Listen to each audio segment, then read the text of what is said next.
behind All Love, the title track on my new album, is an interesting one. First of all, it's one of my favorite songs that I think I've ever written and recorded. I'm really proud of it. But at first when we wrote it, I didn't think too much about it. It was kind of a ballad song. I wasn't really that into it at first. I thought it was going to be an album cut. I wasn't even sure it was going to make the record.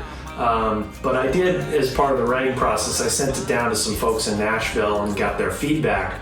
And one person came back with two great points. Originally, the song was called All Love All the Time. And he was like, just call it All Love. Get rid of all the time.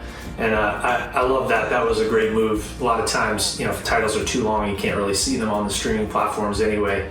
But that was a nice tweak. But then the other thing he said was, I hear this more as a train beat, kind of, a country sort of song. And we had originally written it as a ballad, and it was a little bit sleepy.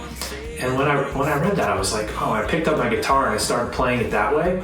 And I was like, wow, that's it. That made the song, and then brought it to Nashville, and the band just did a great job of kind of getting that vibe, that feel, the right tempo.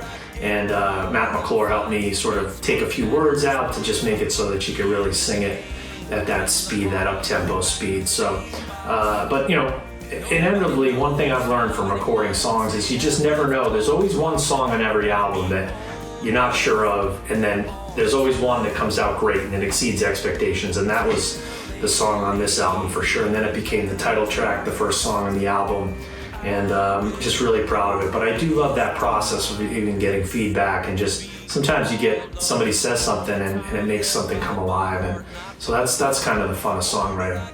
So that's the story behind All Love. It's what matters most.